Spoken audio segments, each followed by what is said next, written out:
कार्तिक महीने के नियम। इस महीने में हमें क्या क्या चीजें दान करनी चाहिए, स्नान हमें कितने बजे करना चाहिए। जो कार्तिक मास है वो भगवान विष्णु को प्रिय है। इस महीने में भगवान विष्णु की पूजा अर्चना सेवा आदि की जाती है। इस महीने हमें कुछ विशेष चीजें दान करने की सलाह दी जाती है। बाकी तो सभी को पता है, गोदान, वस्त्र दान, अन्न दान, भूमि दान, ये सभी दान अपने आप में बहुत ही पुण्यदायी फलदायी माने गए हैं। अगर आप अपनी सामर्थ्य के अनुसार क्या ऐसी चीज दान करें जिसे दान आपको पूरे नियम से करना है। दान का समय क्या होगा, वो क्या वस्तु है, कौन सा मंत्र, क्या क्या चीजें हमें त्याग करनी है, क्या क्या चीजें हमें दान में देनी है। बहुत सारी बातें हमें कार्तिक स्नान से संबंधित होने वाली है। कार्तिक के महीने में ये नियम आपको जरूर अपनाने हैं। आपके आने वाले जीवन के लिए, आपके आने वाले भविष्य के लिए बहुत ही शुभकारी होने वाले हैं। कार्तिक का महीना अपने आप में बहुत ही खास होता है, बहुत ही पुण्य देने वाला होता है। इस महीने आप अपने मकान की शुरुआत कर सकते हैं। आपके घर में कभी भी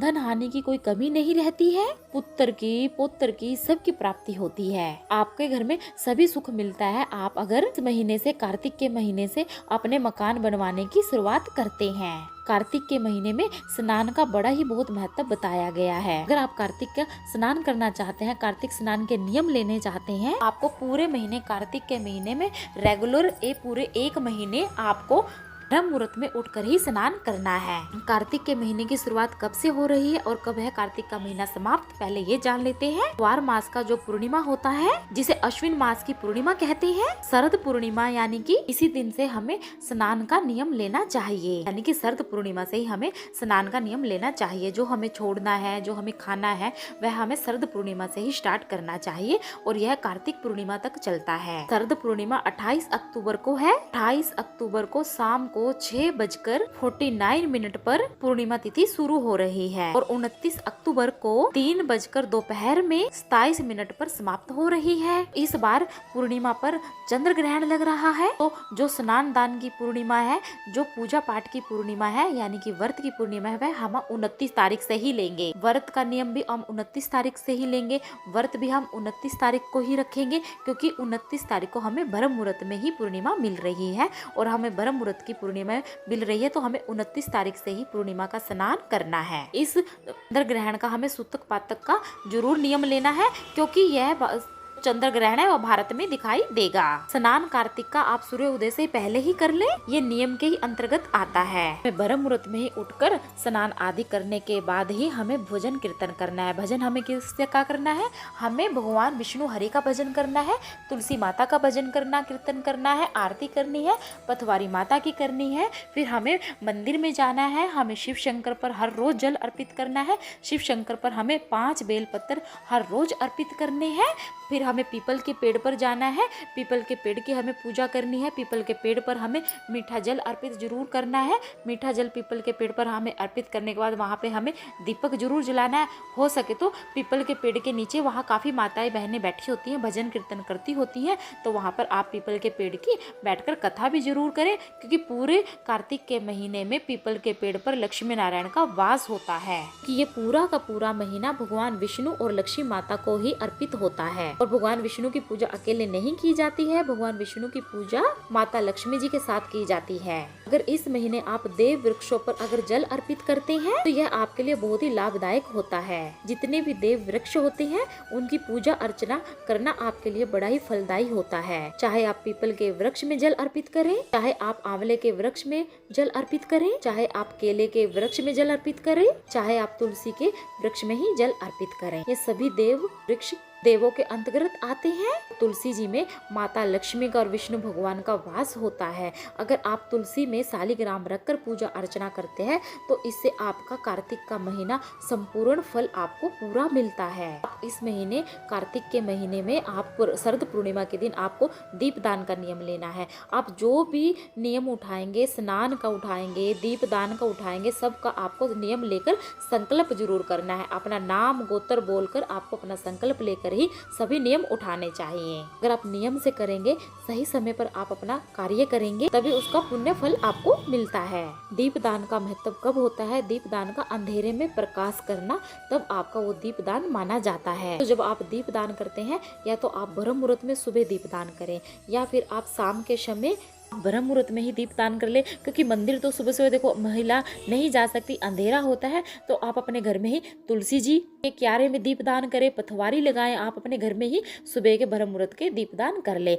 शाम के समय के दीप दान भी आप अपने घर में भी कर सकते हैं और बाहर के देव स्थलों पे मंदिरों में जाकर भी आपको करना है, क्योंकि कार्तिक के महीने में जितना दीप दान करते हैं उतना ही आपको फल मिलता है। तुलसी जी का पूर्व जन्म का नाम होता है वृंदा। तुलसी माँ का विवाह कार्तिक मास की देव उठनी एकादशी को भगवान शालिग्राम यानी कि भगवान विष्णु जी के साथ, भगवान विष्णु जी का ही स्वरूप है एक शालिग्राम, उनसे हुआ था। इसलिए इस महीने तुलसी पूजन का विशेष महत्व बताया गया है। तो जब भी आप तुलसी पूजन करें, आपको तुलसी जी की परिक्रमा अवश्य करनी है।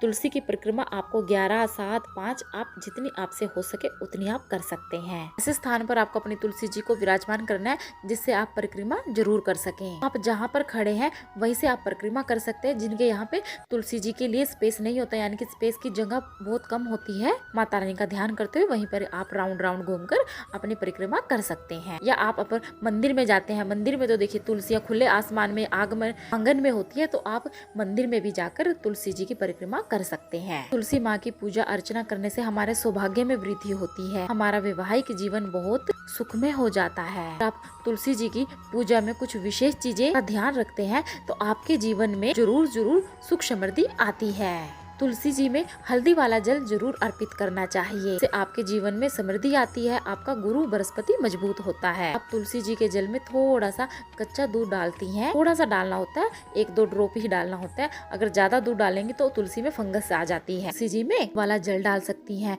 यानी कि हफ्ते में एक बार आप शुक्रवार के दिन आएंगे दूध वाला जल डाल दीजिए, बाकी के दिन आप हल्दी वाला जल डाल दीजिए। गुड़ वाला जल भी आप डाल सकते हैं तुलसी माता की जड़ में, इससे आपके घर की गरीबी दूर होती है, इससे आपके घर में सुख समृद्धि आती है। कि समय समय पर आपको ना तुलसी की जड़ों की ना गुड़ाई भी करते रहना चाहिए, इससे उन्हें डायरेक्ट धूप लगे, वरना इन सब से तुलसी की जड़ों को नुकसान भी पहुंचता है। सादा जल आपको हर दिन डालना है।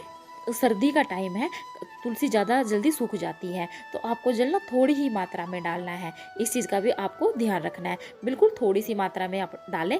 तुलसी माता के आगे आपको देसी घी का ही दीपक लगाना होता है, गोल बाती का दीपक लगाना चाहिए। ऐसे आपको तुलसी पूजन का नियम और दीपदान का नियम लेना चाहिए। जो कार्तिक के महीने का नियम उठाते हैं, व्रत का नियम उठाते हैं, पूजा अर्चना का नियम उठाते हैं, तो उनको अपने सैया का भी त्याग करना होता है, उन्हें चटाई पर सोना होता है। आप अपने शारीरिक अवस्था के हिसाब से कर लीजिए, अगर आपसे हो सके। जैसे कि अभी मेरा बेटा छोटा है, मेरा बेटा अभी 2 साल का है, तो देखिए मैं नहीं कर सकती, क्योंकि मैं करूंगी तो मेरा बेटा मेरे पास ही सोता है ना, तो वो भी नीचे जमीन पर सोएगा। तो ऐसे अपना सोचकर बच्चे की सेहत नहीं देख सकती ना, तो इसलिए मैं तो बेड पर ही सोऊंगी बेटे के लिए। जो व्यक्ति कर सकता है वो कर ले, ना हिसाब देखते हुए सैया का त्याग करे। बाकी के आपने इतने नियम उठा रखे हैं, एक नियम आप नहीं भी उठाओगे तो कोई दिक्कत नहीं है। आपने इतने नियम तो उठाए हुए हैं, इतना नियम हो सके आप उतना ही निभाएं।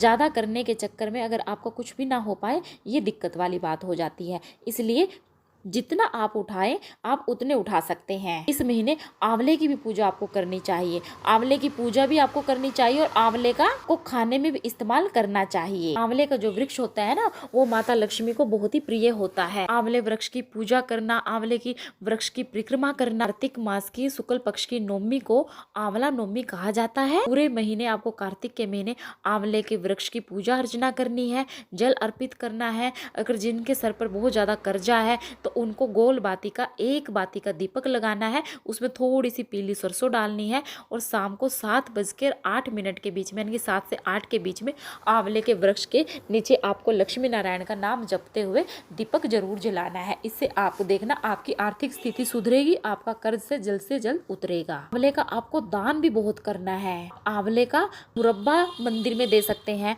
पंडित जी को वो प्रसाद रूप में बट जाएगा। एक आंवला आप हर दिन दान कर सकते हैं, किसी भी रूप में आप आंवला दान जरूर करें। अगर आप कोई रेसिपी बनाकर आंवले की दान कर सकते हैं, आंवले की चटनी बनाकर आप दान कर सकते हैं। आप किसी भी रूप में बस आंवला जरूर दान करें पूरे कार्तिक के महीने में। ऐसे भी करके आपको 1 आंवला हर रोज दान करना है। आंवले की कैंडी आप बनाकर दान कर सकते हैं, या आंवले की कैंडी मंगवा कर आप मंदिर में दे दीजिए, क्योंकि कार्तिक के महीने में ना अध्याय सुनाते हैं मंदिर में पंडित जी, पब्लिक आती है सुनने के लिए, भक्तजन आते हैं, तो उसमें आंवला बट जाएगा। आपका दिया हुआ दान किया हुआ आंवला हमें खुद भी खाना चाहिए।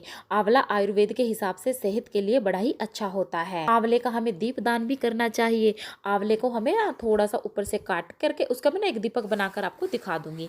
आंवले का हमें दीपदान भी जरूर करना चाहिए। आंवले का दान कार्तिक के महीने में श्रवण के समान माना गया है, सोने के दान के बराबर माना गया है। पुण्य फल ये दिलाता है। जब हमारे लिए ये अच्छा है तो हम दूसरों को दान करेंगे तो सबके लिए अच्छा है। आपको आंवले का दान कार्तिक के महीने में जरूर करना है। कार्तिक के महीने में ही दिवाली आती है, कार्तिक के महीने में धनतेरस आती है, कार्तिक के महीने में ही भाई दूज आती है। तो इन सब में दीप दान करने की सलाह और भी विशेष रूप से दी गई है। आपको हर दिन अपने मुख्य द्वार पर दीपक जरूर जलाना है। ब्रह्म मुहूर्त में उठकर नदियों के किनारे आपको दीपक जरूर जलाना है। ब्रह्म मुहूर्त में उठकर नदियों के किनारे कोई दीप नहीं जलाता है तो वहाँ पे भी आप दीप जरूर जला कर आए, है ना। आपके घर के आसपास कोई सरोवर है तो आप वहाँ पर भी दीप जरूर जला कर आए। ये थी छोटी सी जानकारी कार्तिक के महीने की। अगर वीडियो पसंद आई तो वीडियो को लाइक करें, चैनल को सब्सक्राइब करें, वीडियो को आगे से आगे शेयर जरूर करें।